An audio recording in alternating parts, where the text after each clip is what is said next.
nós estamos começando hoje uma nova série, né? E essa nova série chama-se Sob Nova Direção. Nós destruímos a cabana e começamos uma reforma. Não foi? Agora está tudo reformando. Por quê? Acabou lá a cabana, agora a gente vai estar sobre uma nova direção, sobre um novo momento, né? E hoje nós vamos trabalhar esse tema. Um legado às futuras gerações. Um legado às futuras gerações. Eu acho que esse tema é muito importante, não somente pelo momento que nós tivemos agora de pouco do batismo, mas também porque nós temos que, uma hora, passar o bastão, e nós temos que passar o bastão bem. Né? Não sei se vocês gostam de Olimpíadas, né? Ou se você gosta de atletismo. Mas eu só assisto atletismo quando tem Olimpíadas. Né? Talvez como qualquer brasileiro. E tem uma prova que é muito legal, que é o revezamento o revezamento com bastão no atletismo. Eles saem correndo, daí eles trocam tal. E tem que ter uma... nessa última Olimpíada que teve no nosso país, teve uma reportagem sobre a modalidade do atletismo. E eu vi que eles ensaiam a troca do bastão. Não é um negócio automático. O cara tem que estar no sincronismo do outro que está vindo, porque pode... E se o bastão cair, acabou. Não tem mais conversa. Equipe desclassificada. Então, se alguém estiver em dessincronia, acabou. A mesma coisa na vida. Porque uma geração pode estar em dessincronia com a outra. Né? E daí acabou.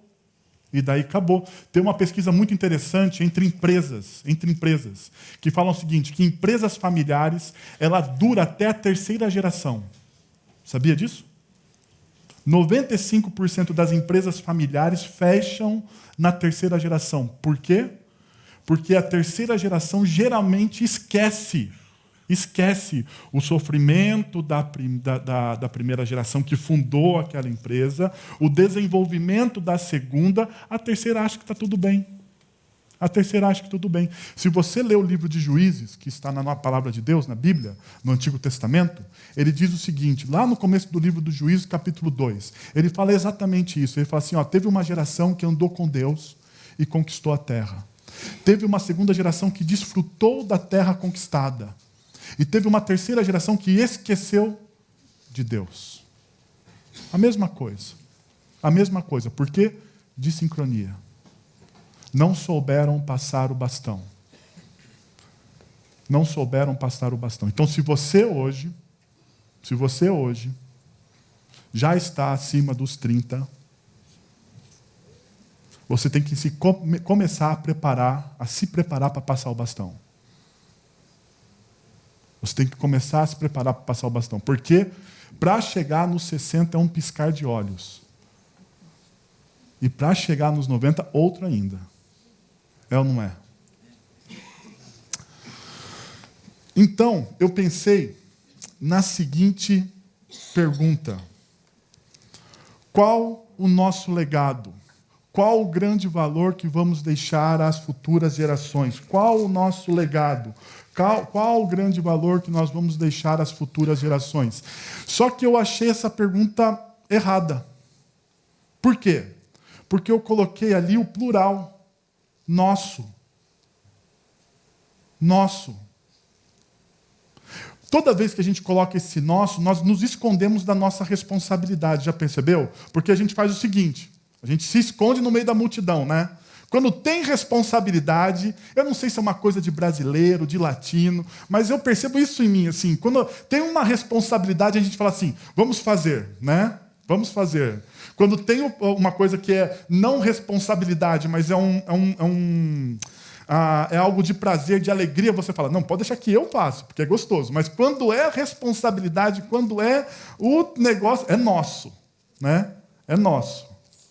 Vamos fazer. Então, eu queria mudar, porque eu quero que você faça a pergunta para você. Qual o meu legado?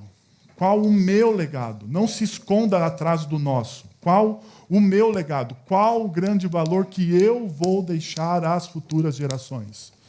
Qual é o meu legado? O que eu vou deixar para a próxima geração? Qual é o bastão que eu vou deixar? Se eu vou conseguir deixar o bastão, porque não é a responsabilidade somente de quem pega, mas é a responsabilidade de quem passa. Porque às vezes você pode soltar o bastão antes do outro pegar. Você pode soltar o bastão antes do outro pegar, e esse é um problema. Um grande problema. Bom, pensando nisso, eu lembrei de um livro que um amigo meu me apresentou, o Luiz, lá de Sorocaba. Ele me apresentou um livro lá no ano de 2009, chamado 7 Hábitos das Pessoas Altamente Eficazes.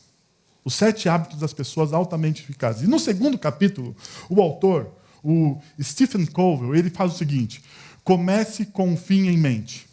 Comece com o fim em mente. Por quê? Ele fala assim, olha, ele vai falar exatamente sobre o tema que nós estamos falando aqui nessa manhã, sobre legado, sobre aquilo que você vai deixar. E daí ele fala assim, olha, se você quer começar um legado, você tem que ter uma visão clara do seu final. Você tem que ter uma visão clara do que você quer chegar ao final da sua vida. Quando você for passar o bastão, você tem que saber como você vai estar nesse dia. O que você construiu, quais foram os princípios e valores, o que você vai deixar para a próxima geração, os seus exemplos. Então você tem que estar bem claro isso na sua mente. Se isso não estiver claro na sua mente, você não vai conseguir passar o bastão. E daí ele fala o seguinte, você tem que pensar no dia do seu funeral. Ele fala assim, olha, você tem que visualizar o dia do seu funeral. Então você chega no dia do seu funeral, você olha para o caixão, você se vê lá, né? Daí você olha e você vai ver quem está no seu funeral. Porque quem estiver no seu funeral revela quem você é. Também, né? Também. Porque pode ter ninguém. Não é verdade? Pode ter ninguém. Então, esse momento revela quem você foi. E daí ele fala que nós devemos fazer, então, algumas perguntas fúnebres. Fúnebres. Primeiro, o que eu quero que as pessoas digam ao meu respeito? Nesse dia, neste momento, o que eu quero que as pessoas falem ao meu respeito? Uma outra pergunta. Com que tipo de pessoa eu gostaria de ser lembrado? Como que tipo de pessoa eu gostaria de ser lembrado? Quando eles falarem naquele dia, com que tipo de pessoa eu gostaria de ser lembrado? E ainda, pelo que eu quero ser lembrado. Qual é aquilo que eu construí na minha vida? Pelo que eu quero ser lembrado. Como que eu posso demonstrar os meus princípios, os meus valores, mas não simplesmente aqui na mente. Não simplesmente aquilo que eu penso, mas a obra que eu construí. Aquilo que eu deixei de concreto para a próxima geração. John Piper, ele fala o seguinte, ele fala, a vida é precária e preciosa. E é verdade, a vida é precária, a vida é frágil. Ao mesmo tempo que nós valorizamos a vida, mas nós muitas vezes não temos essa consciência, não é verdade? Nós valorizamos a vida, nós valorizamos o movimento da vida, nós queremos viver a todo instante, nós lutamos para viver de maneira intensa, mas a gente não entende que a vida é precária. Ou a gente não entende, não, melhor dizendo, a gente não gosta de ser lembrado que a vida é precária. Que a vida é frágil. Que pode chegar uma doença, e pode chegar o quê também? O inesperado. O acidente. O acidente de percurso. Não era para ser assim. Não era. Mas isso pode acontecer. Daí ele continua dizendo, não presuma que exatamente amanhã você estará vivo. Porque não dá para fazer isso. A gente tem esperança, mas não dá. Você não sabe o que vai acontecer, você não tem controle. Você não tem controle do seu próprio corpo. Já parou para pensar nisso? Que você não tem controle no seu próprio corpo, porque o seu corpo às vezes desenvolve doenças que você não queria que estivesse lá, mas ele desenvolve. Então você não tem controle sobre o seu próprio corpo. Não desperdice a sua vida hoje. Daí eu fiquei pensando assim, quanto tempo a gente joga fora? Pensando que a gente tem muito tempo, que nós temos muito tempo. Não é verdade? Quanto tempo a gente desperdiça fazendo aquilo que não é prioridade. Que aquilo que não é a primeira coisa. A gente joga o nosso tempo fora. A gente acha que vai ter o tempo de amanhã. Né? Então a gente pensa assim, bom, hoje eu não brinquei com meu filho, mas amanhã eu vou brincar com ele. Então você se programa, mas você não sabe se você vai estar vivo, mas você faz um plano, ok? Mas você fala assim, hoje eu não brinquei, eu estou cansado demais, eu não vou sair com a minha esposa. Mas você não sabe se vai ter outro tempo para aproveitar. Então, muitas vezes, a gente deixa para o amanhã aquilo que deveria ser feito hoje. Hoje. E a gente desperdiça o nosso tempo. Eu fiquei preocupado quando eu estava pensando sobre esse desperdício de tempo. Quando eu me deparei, eu trabalho com uma das partes do meu trabalho aqui na comunidade, uma das minhas responsabilidades na comunidade é ser pastor da comunidade virtual. Né? Todo esse movimento de pessoas assistindo online os nossos encontros, aplicativos, página na web, Facebook, redes sociais, tudo isso, de certa forma, passa pelas minhas mãos e pela equipe que desenvolve todo esse trabalho. E eu fiquei pensando assim, quanto tempo, às vezes, a gente fica numa rede social se envolvendo com pessoas que não são reais, mas naquele momento elas são altamente virtuais e descartáveis. Já parou para pensar quanto tempo a gente perde na internet? Olhando aquilo que não é interessante? O John Piper, ele tem uma frase que ele diz o seguinte, ele fala assim que as redes sociais, o Facebook, o Twitter e as outras redes sociais, eles são a prova viva que nos últimos dias, eles vão nos julgar pelo tempo que nós perdemos. Nós tínhamos tempo para orar mais, nós tínhamos tempo para nos relacionar melhor com as pessoas, mas nós gastamos o nosso tempo com aquilo que não é prioritário. Pensando nisso, eu queria jogar uma premissa para vocês. E é o seguinte, sua crença define seus valores e princípios, os objetivos que você deseja alcançar e a história que você escreve com a sua vida. A sua crença, aquilo que você acredita. E perceba, eu não coloquei fé, eu coloquei crença. Sabe por quê? Porque mesmo que você não tenha fé em Cristo Jesus, que é uma outra coisa que nós vamos ver daqui a pouco, você tem uma crença. Você tem uma crença. Fala assim, mas pastor, eu sou ateu. Não, você tem uma crença. Ou você crê no existencialismo, na existência, é uma crença. É uma crença. Ou você crê no poder do dinheiro, ou você crê no poder do poder, no poder da influência, ou você crê alguma coisa consome o seu coração, então você tem uma crença. Então tudo que você faz tem a ver com aquilo que você acredita. Seja pelo existencialismo, seja pelo que for. Não interessa. Enfim, você tem uma crença no seu coração, independente qual seja essa crença, e os seus valores e seus princípios são construídos. Por quê? Porque Agostinho de Hipona diz o seguinte, a teologia precede a ética. O que ele está dizendo, em outras palavras? Aquilo que você crê precede a sua ética, a forma com que você vive. A forma com que você vive. Daí, eu vou te mostrar um exemplo real. Qual que é o exemplo real? A história de Jeorão. Jeorão foi um rei em Israel. Mas ele não foi um rei muito bom. Né? Ele não foi um rei muito legal. E aquilo que ele acreditava moveu todas as ações dele como governante, no seu trabalho, no relacionamento com a sua família, na forma como que ele lidava com as pessoas, na criação dos seus filhos, tudo isso aconteceu a partir do que ele cria. E perceba o que a Bíblia diz a respeito de Jeorão. Jeorão, da idade de 32 anos, quando começou a reinar em Jerusalém, e reinou 8 anos. E se foi sem deixar de si o quê? Saudades. Eu acho esse versículo fantástico. Você não acha? Você não gosta desse versículo? Nem um pouquinho? Ele está na Bíblia, gente. Eu acho ele fantástico. Olha o que escreveram a respeito dele no começo da história dele. Porque nas crônicas é assim, o cara escreve no começo o que acha dele, para depois falar o que ele fez. Então, olha o começo da história de Jeorão. E se foi sem deixar de si saudades. Em uma outra versão diz assim, e se foi e ninguém se importou.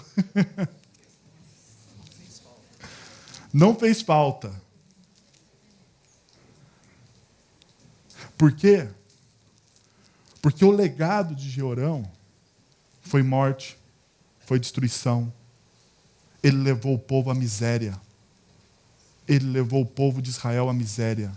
Ele levou o povo de Israel para distante dos caminhos de Deus. E o povo sofreu. Jeorão mandou matar os seus irmãos para que ninguém roubasse o reino dele. Ele se moveu por aquilo que ele cria. Ele acreditava no poder. E pelo poder ele fez tudo. E esse é o legado dele. O legado dele era, ele se foi e não deixou saudades. As pessoas não querem lembrar o que Jeorão fez como rei de Israel.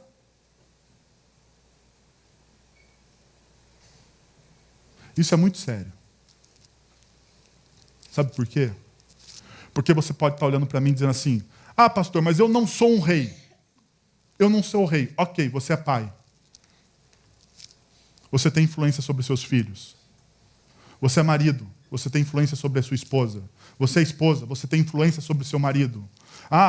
Você trabalha em alguma área, você é advogado, você é professor, você é um empresário, você é um funcionário, mas você tem gente abaixo de você, você tem gente acima de você. E aonde você está, você tem influência. Aquilo que você faz influencia, direta ou indiretamente, a vida das pessoas que estão à sua volta. Então, aquilo que você crê, influencia aquilo que você faz e, por consequência, influencia o quê? As pessoas que estão à sua volta. O seu legado. A forma com que você vai passar o bastão.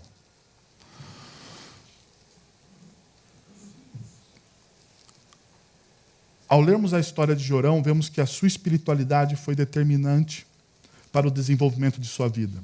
Mas então eu queria, com vocês, não olhar a história de Jeorão hoje.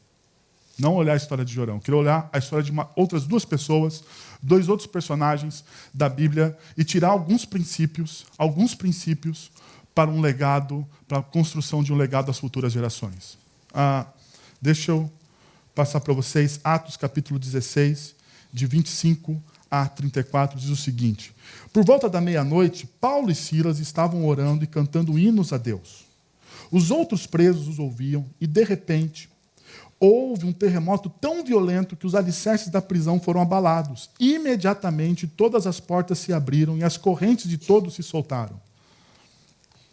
O carcereiro acordou e, vendo abertas as portas da prisão, desembainhou sua espada para se matar, porque pensava que os presos tivessem fugido.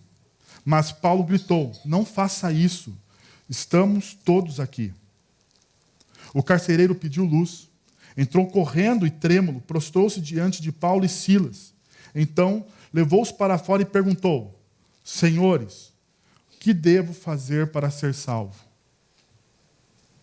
Eles responderam, creia no Senhor Jesus e serão salvos você e os de sua casa. E pregaram a palavra de Deus, e a ele e a todos os de sua casa. Naquela mesma hora da noite, o carcereiro lavou as feridas deles, e em seguida, ele e todos os seus foram batizados. Então, os levou para a sua casa, serviu-lhes uma refeição, e todos os de sua casa, com todos de sua casa, alegrou-se muito por haver crido em Deus. Deixa eu te mostrar o primeiro princípio, que é, não importa a situação, viva por aquilo que você crê. Não importa a situação, viva por aquilo que você crê. Olha o que acontece, o apóstolo Paulo e Silas, eles têm uma atitude. E a atitude está aqui. Paulo e Silas estavam orando e cantando hinos a Deus, os outros presos os ouviam. Eles estavam o quê? Presos. A pergunta é o porquê eles estavam presos. E o contexto do texto nos diz. Se você olhar alguns versículos acima, você percebe que a multidão ajuntou-se contra Paulo e Silas, e os magistrados ordenaram que lhes tirassem as roupas e fossem açoitados. Eles não só estavam presos, mas como eles apanharam severamente. Severamente. O porquê eles estavam presos? Pelo seguinte: eles chegaram a Filipos, eles estão em Filipos, eles chegaram a Filipos, eles encontraram uma mulher que estava com um espírito maligno e eles expulsaram esse espírito maligno. Só que esse espírito maligno era um espírito de adivinhação e era uma escrava essa mulher.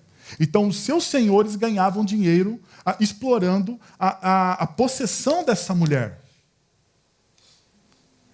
Paulo e Silas, eles libertam uma pessoa que é explorada. Pergunta, eles fizeram uma coisa boa? Fizeram. Eles foram perseguidos por causa do evangelho? Foram. Eles estavam corretos? Estavam.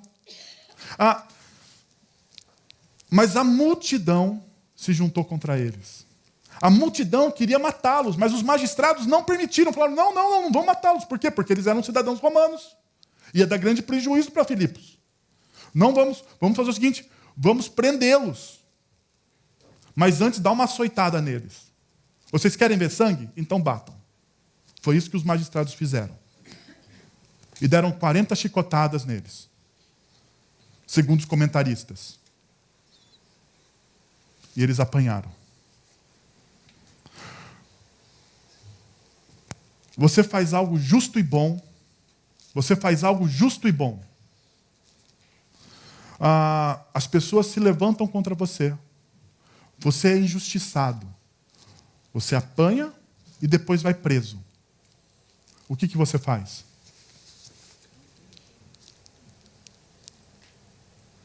Sinceramente, não olha para a resposta dos discípulos de Jesus que está sendo projetada.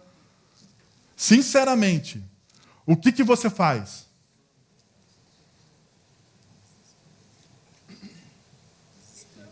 Desespero. Você fala, me dei mal.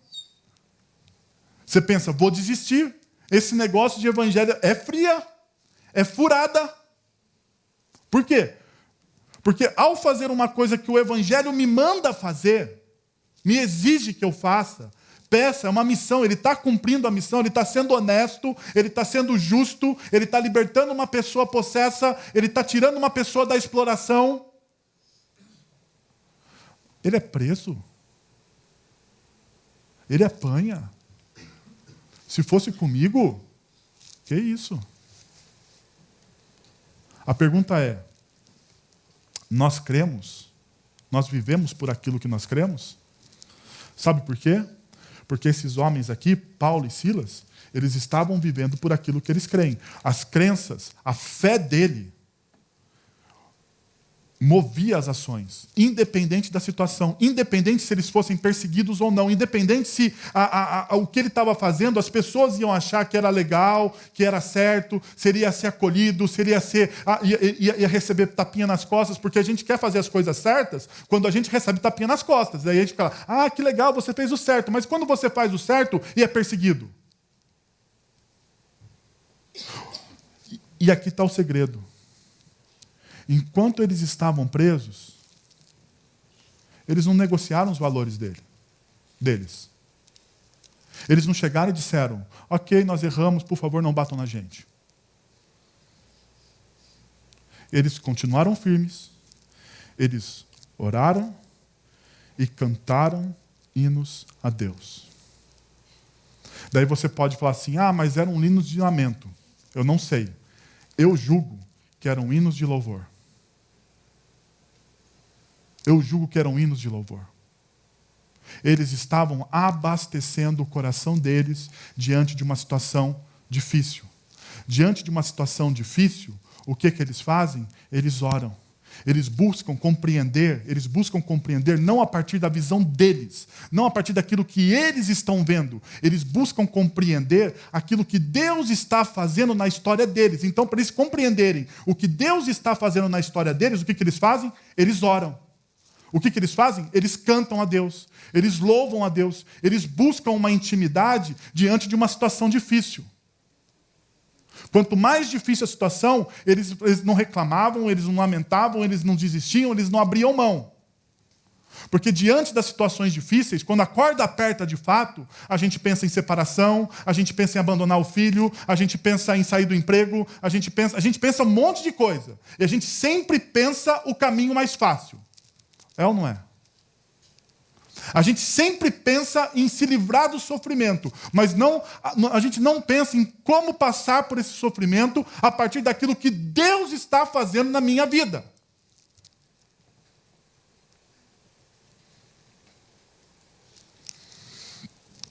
O James Hunter, do livro Monge Executivo, ele diz o seguinte: a vida não é tanto o que nos acontece, mas a maneira como reagimos ao que nos acontece.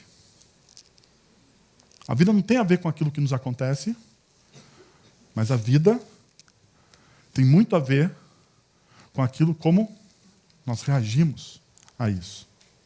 Nós reagimos a isso. Uma outra coisa que eu percebo é, diante de uma oportunidade, como você reage. Se eu quero saber quais são os princípios e valores de uma pessoa, é diante de uma oportunidade como ela reage. Preste atenção no texto que nós lemos. Diz o seguinte: de repente, houve um terremoto tão violento que os alicerces da prisão foram abalados. Imediatamente, todas as portas se abriram e as correntes de todos se soltaram. O carcereiro acordou e, vendo abertas as portas da prisão, desembainhou a sua espada para se matar, porque pensava que os presos tivessem fugido. Mas Paulo gritou: não faça isso. Estamos todos aqui. Pensa só. Vamos lá. Vem comigo. Você foi preso injustamente por fazer algo bom, ok? Daí você está orando e cantando a Deus. Daí, de repente, do nada. E vamos pensar o seguinte, que a oração e as canções de Paulo é assim: por favor, Senhor, o Senhor sabe que a gente foi preso injustamente, a gente sabe que o Senhor sabe todas as coisas, dá um jeito de livrar a gente. Daí eles terminam de orar e terminam de cantar e de repente faz o quê? Um terremoto. O terremoto, ele abre as portas da prisão, ele abre as portas da prisão, e não só abre a porta da prisão. Se você pega o texto, no contexto anterior, um pouquinho, um versículo acima, diz que o apóstolo Paulo estava preso pelos pés em um tronco, amarrado. Então as correntes se soltam, porque eles eram presos pelos pés, e também eles estavam presos pelas mãos. As correntes, tanto os pés como as mãos, se soltam, e depois de uma oração, você pensa o quê? Você fala assim: tá aí, Deus me livrou. Aleluia, vamos fugir. Não era isso que você pensaria? Porque eu pensaria dessa forma. No primeiro momento. Tanto foi assim, se vocês perceberem, que o carcereiro, ele acorda e desembanha a sua espada. Ele desembanha a sua espada, porque ele pensa assim: fugiram. Segundo a lei romana, o carcereiro pagaria com a sua própria vida pela vida dos prisioneiros. Essa era a função dele. Ele pagaria com a própria vida, ele tinha que guardar os prisioneiros. Se um prisioneiro fugisse, um prisioneiro poderia morrer na prisão. Ok. Mas o prisioneiro não poderia fugir, porque se o prisioneiro fugisse, ele pagaria com a própria vida pela vida do prisioneiro. E para não ser exposto publicamente, porque isso era uma humilhação, porque ele ia ser exposto publicamente, ele ia ser torturado e depois morto. O que ele faz? Vou adiantar o serviço. Vou cometer suicídio. Ele tira a espada. E, de repente, ele ouve um grito de dentro da prisão: não faça isso. Nós estamos todos aqui. Eu fiquei pensando o seguinte: por que esses caras não fugiram? Por que Paulo não fugiu? E daí eu entendi. Se você pega a vida do apóstolo Paulo, o apóstolo Paulo, ele é um cidadão romano. Ele conhece as leis de Roma. Ele sabia que se ele fugisse, Um inocente ia pagar com a própria vida. Então ele não foge. Ele fica. E mais, sabe o que ele faz? Ele faz os outros presos ficarem, porque ele diz assim, todos estamos aqui. Diante de uma oportunidade, quando surge uma oportunidade, como você interpreta as oportunidades que acontecem na sua vida? Porque isso tem a ver com aquilo que você crê. Como você interpreta? Porque o apóstolo Paulo poderia ter dito o seguinte, ok, Deus abriu as portas, vamos embora e sair cantando um hino feliz da vida ali, cantando alegre. Por quê? Porque acontece que Deus abriu as portas, eles oraram e Deus abriu, eles cantaram e Deus abriu. Deus não só abriu as portas, como tirou todas as correntes. Eles estão livres, vamos fugir. Como você interpreta as oportunidades?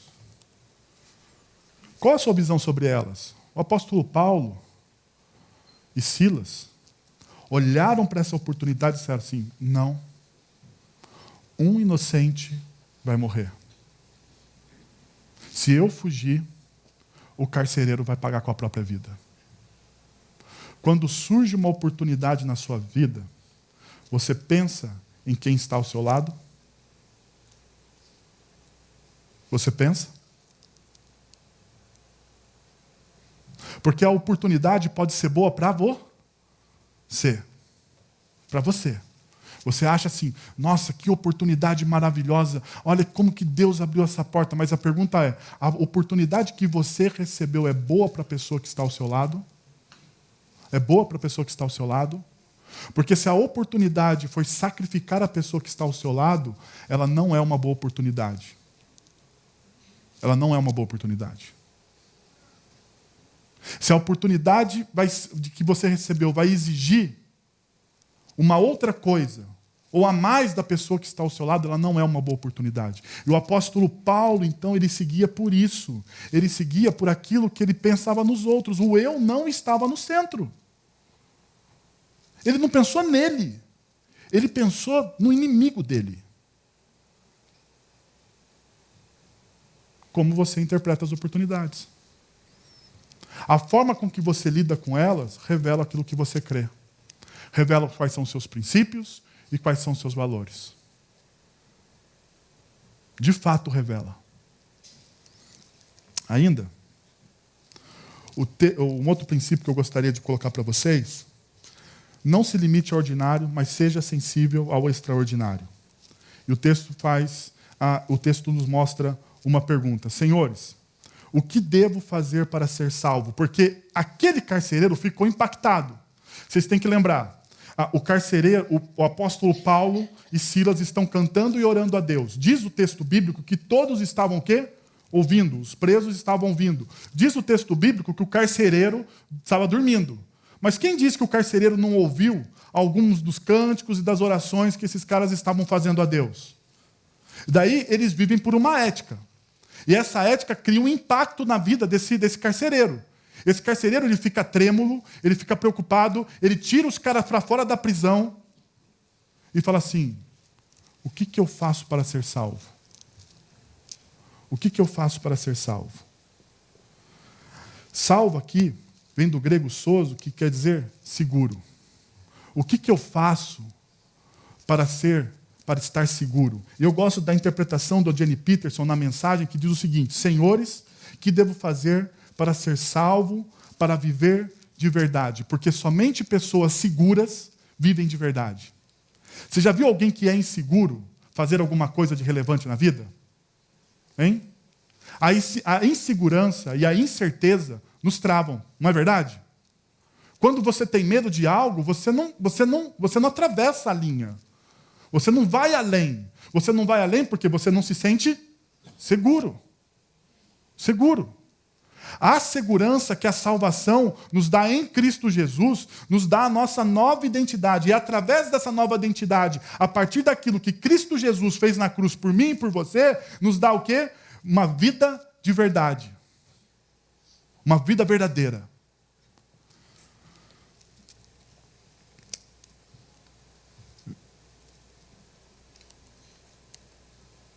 Opa, E daí tem o tempo da salvação. A gente percebe essa vida verdadeira nesse processo da salvação.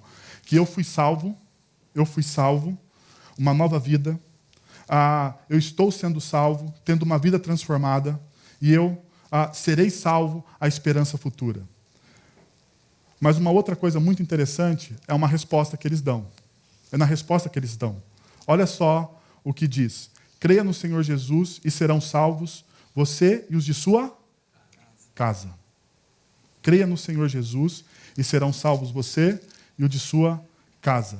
A resposta, ela é exatamente sobre aquilo que o carcereiro perguntou. Vamos lembrar da pergunta? Senhores, o que devo fazer para ser salvo?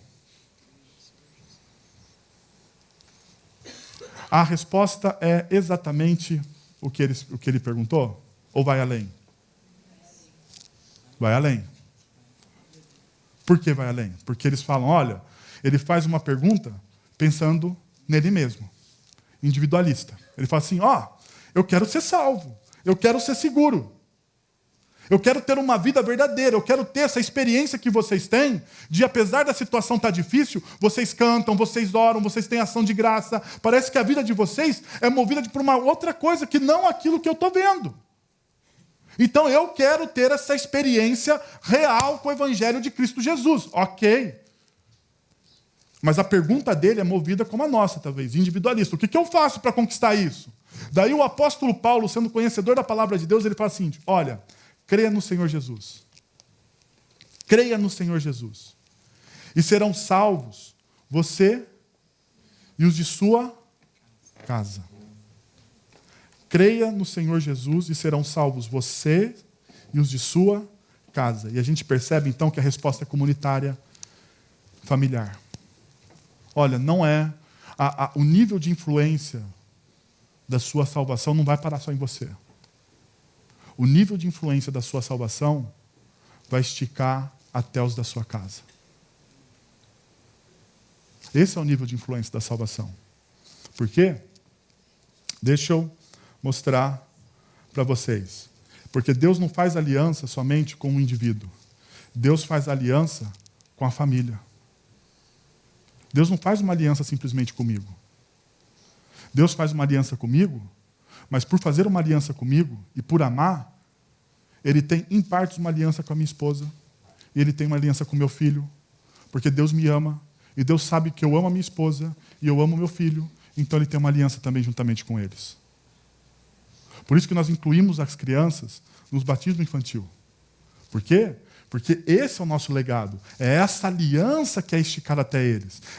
Deixa eu mostrar para vocês a influência dessa aliança, a extensão da bênção de Deus. Deixa eu mostrar para vocês a partir de um texto de 1 Coríntios, capítulo 7, versículo 14, que diz o seguinte: pois o marido descrente é santificado por meio da mulher, e a mulher descrente é santificada por meio do marido.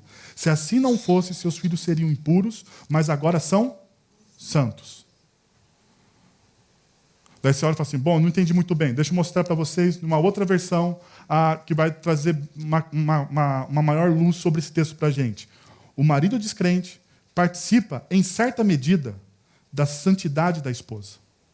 E a esposa descrente, de igual maneira, participa da santidade do marido. Do outro modo, os filhos seriam deixados de fora, mas eles também estão incluídos nos propósitos espirituais de Deus. O que o texto está dizendo?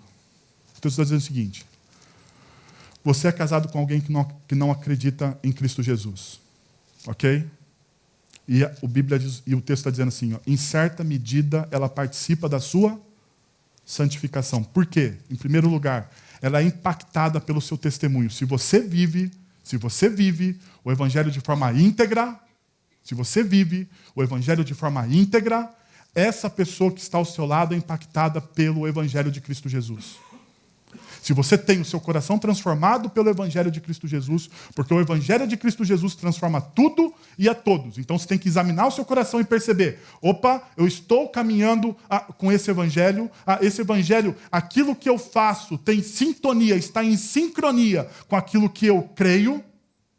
Se sim, a pessoa que está ao seu lado vai ser primeiramente abençoada pelo seu testemunho. Segundo, a pessoa que está ao seu lado será abençoada porque vai respingar sobre eles as bênçãos de Deus que Deus derrama sobre a sua vida, de forma especial. Deixa eu te mostrar com uma história em um outro contexto. Por exemplo, José do Egito. José do Egito, ele foi vice-governador, vice-regente do Egito. Ele comandava, ele estava acima dele somente Faraó.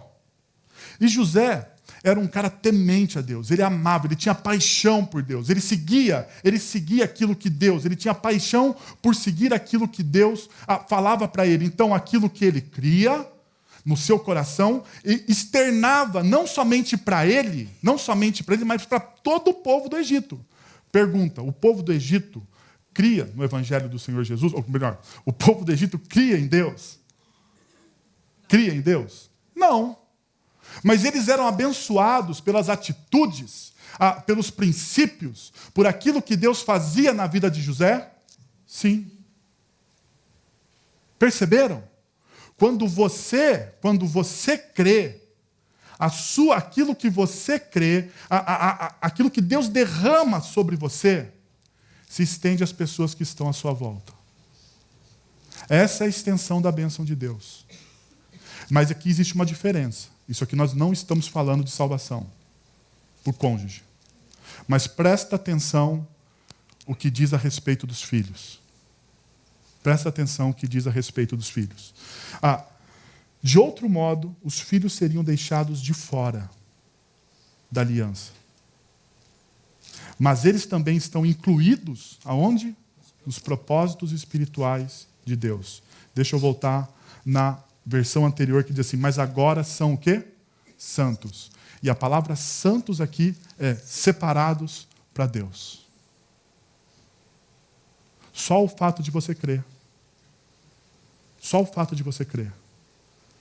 De alguma forma, através do seu testemunho, através das bênçãos que Deus derrama sobre você, eu creio, porque a Bíblia me diz isso, que os seus filhos serão alcançados pelo Evangelho dele. E serão transformados. Perceberam? Eles não estão de fora. Eles não estão de fora. Eles são separados para Deus. Por quê? Porque Deus, ele não salva indivíduos. Deus, quando chamou Abraão, ele não falou assim: Abraão, vamos embora, vou salvar você. Ele falou: Abraão, de você eu vou fazer o quê? Uma grande nação. Uma grande família. Deus está interessado na sua família. E Deus quer usar você, para transformar a sua família.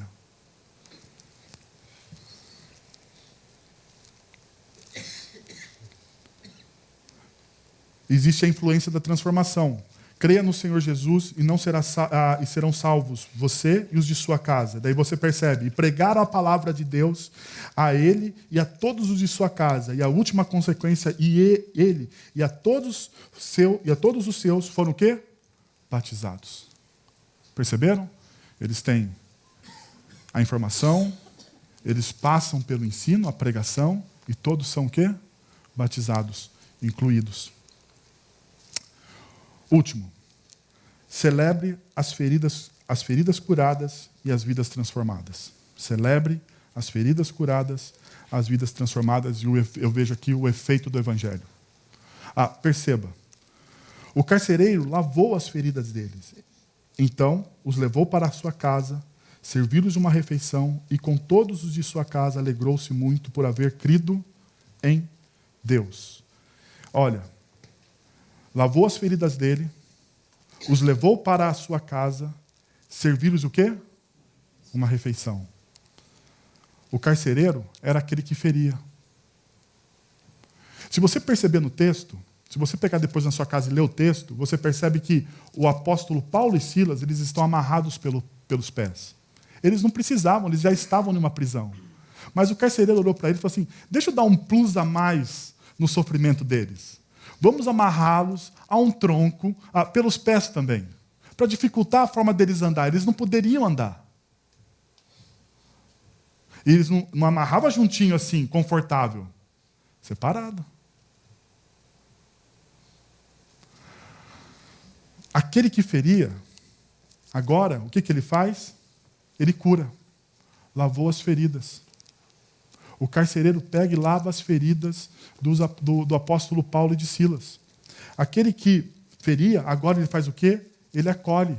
Ele levou para onde? Para a sua casa. Aquele que feria, agora ele faz o quê? Ele serve. Ele serve. Porque pessoas transformadas pelo Evangelho, elas curam, elas acolhem e elas servem. Elas se engajam. Essa é a transformação do Evangelho. Sabe por quê? Porque antes do Evangelho, tudo que você fazia era ferida. Perceba. Perceba. Antes da transformação, tudo que você fazia era ferida. Mas a partir de agora, as suas falas curam. Você não somente cura, mas você acolhe as pessoas. Você não somente acolhe porque você compreende a miséria delas e as ama como você é amado por Cristo Jesus, mas agora também você consegue fazer o quê? Servi-las. Servi-las. E por último, eu percebo que por ter crido em Deus, ele fez o quê? Alegrou-se. E a palavra alegrar-se aqui é alegria constante. É alegria constante. Aquele homem, ele descobriu uma alegria constante. Independente da situação, independente do momento. Ele viu homens que, independente da situação, adoravam a Deus, apesar de estarem presos e injustiçados. Ele percebeu o quê? Alegria constante. Jesus, no Evangelho de João, ele diz assim, eu dou a vocês uma paz que o mundo não pode roubar. Vocês já perceberam isso? O que Jesus está dizendo é o seguinte, que se você se aproximar de mim, se você crer que eu sou quem eu digo ser, se você tiver um relacionamento comigo, independente do que estiver acontecendo ao seu redor, independente dos problemas, das lutas, da doença, seja o que for, independente do que estiver acontecendo com você, eu vou te dar paz. Porque a paz que eu dou, as circunstâncias externas não podem roubar. O que é isso? Alegria constante. Alegria constante. Então, deixa eu fazer para vocês algumas perguntas para vocês pensarem nessa manhã. Você vive por aquilo que você crê? Você vive? Você coloca para fora aquilo que você... Porque você só coloca para fora aquilo que está no seu coração. Jesus ele diz no Evangelho, o que faz do homem puro, o que faz do homem um problema, não é aquilo que entra pela boca, mas é aquilo que sai do seu coração. Perceberam? Você vive por aquilo que você crê? Segundo, você vive o Evangelho de forma medíocre ou ordinária? Você vive ele sim, ou você vai além? Ou você vai além? Você dá as respostas prontas? Ou você faz como o apóstolo Paulo e Silas, que quando foi perguntado sobre uma pergunta individualista, eles viram ali muito mais do que uma coisa ordinária. Eles viram a oportunidade de impactar uma geração.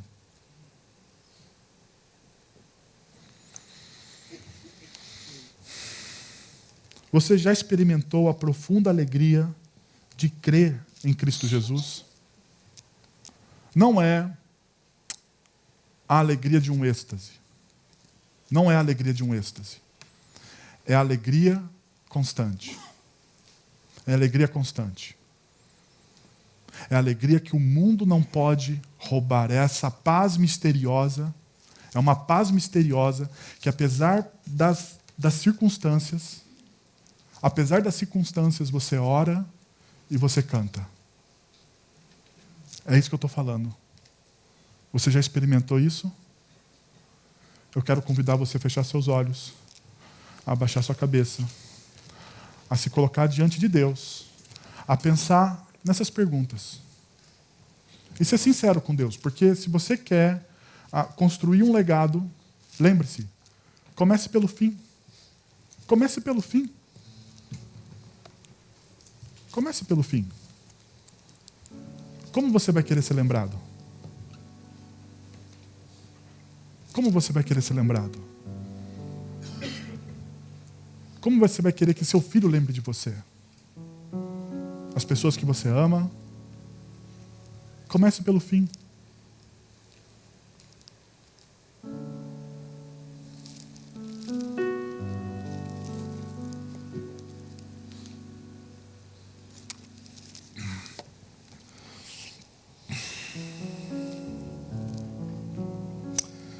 Senhor Jesus, eu quero agradecer ao Senhor, a Deus, em primeiro lugar, pelo teu grande sacrifício na cruz do Calvário, que redimiu todos os nossos pecados e transformou as nossas vidas. O Senhor morreu por aqueles que creem e por aqueles que não creem. O Senhor se sacrificou por todos, para que alguns, ó Pai, ao olharem para a cruz, fossem salvos, reconectados. E é por essa reconexão, ó Deus, mediante a reconexão que nós temos em Cristo Jesus, que eu oro ao Senhor. Então eu oro ao Senhor como filho, cordeiro com Cristo Jesus de tudo aquilo que Ele fez na cruz. E eu quero te pedir, Pai, nos ajuda a crer, Senhor, no Evangelho. Nos ajuda a viver no Evangelho. Nos ajuda, Deus, a colocar esse Evangelho em prática dia após dia nas nossas vidas, nas nossas famílias, nas empresas que comandamos, nas escolas que atuamos, que estudamos, na empresa que servimos, aos nossos patrões, aos nossos amigos, aos nossos familiares, que o Evangelho entre profundamente na nossa vida e nos transforme, Senhor. Eu quero te pedir, Pai,